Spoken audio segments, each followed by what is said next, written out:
What is up, guys? Welcome to another video. I know, right? 3 videos in one night? What is going on? I will explain that in the outro. But that's not what we're here for. What we're here for is my ranking of all the Skylander games. Now, again, this is my opinion. All 3 of the videos I posted tonight and every other top 5 I will do is my opinion. Which means that you are obviously entitled to your own opinion.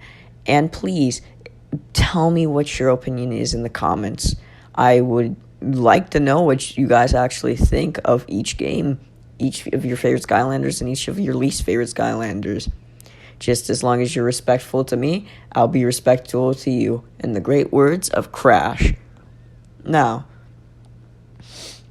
we'll get into it, but we also have a special message, which means I have no idea what's going on anymore. I'm so tired.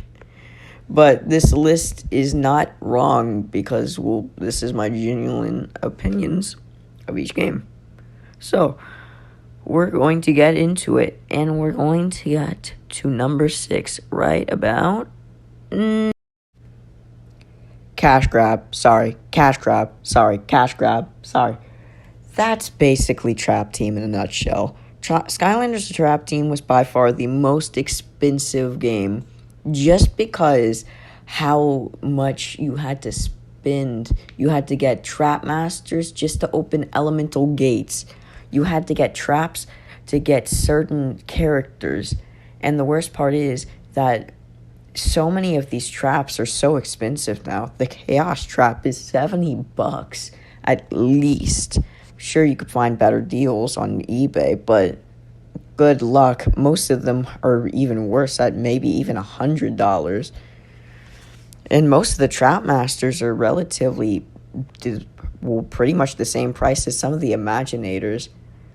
But that's just my opinion. A lot of people love this game, and I understand why, but it just isn't for me. Skylanders Giants. So bare bones. I'm going to be honest. I love this game to death. I think it was probably one of the better games, honestly. I think the only bad game was Trap Team. But Giants was just so bare bones. As a lot of people say, Giants is just a glorified DLC when it comes to it. It's basically just Spyros Adventure with less levels, less Skylanders, and just it's just, The graphics are even the same. And honestly, the only reason it's better than Trap Team is because it wasn't as expensive. So yeah, that's number 5. The first game. Man, how we've grown. Skylanders Spyros Adventure was, of course, my and everybody else's first Skylander game. Well, that is if you started playing Skylanders in 2011 like I did. Now, Spyros Adventure is probably one of the best games in the series, but what holds it back is just how the movability. There's no jumping, there's no nothing. It's just kind of very restrictive when it comes to it, which is why it's at number 4. But even if that, it's still good. Skylanders Imaginators is a very misunderstood game. The gameplay is good. It introduced some of the most iconic characters in the series. And honestly, the levels weren't half bad. The Dragon Temple, one of them. But the problem that I and most people have is the story. The story was so bad. Even compared to Giants and Trap Team, it was just a horrible story.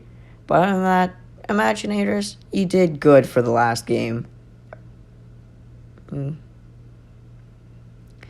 Number 2, the game that introduced my favorite Skylander and would have been my favorite game if not for one thing.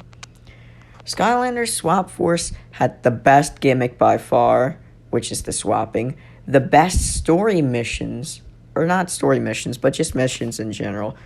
Boney Island, Frostfest Mountains. I love all the snow levels. I love all the levels in general. Skylanders Swap Force was an amazing game with an amazing roster of characters, an amazing gimmick, and it was basically perfect, except for the story. The story was good, but it wasn't amazing, which is why it's at number 2. At number 1, Skylanders Superchargers. A lot of people hate this game, and for the right, and I can see why. Skylanders Superchargers is very reliant on the gimmick, which is vehicles. But here's the thing, I genuinely like the vehicle sections. I think they're intricate, and I like how diverse each level is with their own vehicle sections. And I love how there's 3 versions, or 3 different types of vehicles, which is sea, sky, and land. I think that was pretty cool. So yeah, also the thing that puts Superchargers above the rest is the story. The story is borderline perfect in every way, which is why Superchargers is at number 1. Now, the reason I've been posting so much is because I'm trying to get as many videos out for you guys to enjoy. So I hope you like it, and as always, like and subscribe. Later, guys.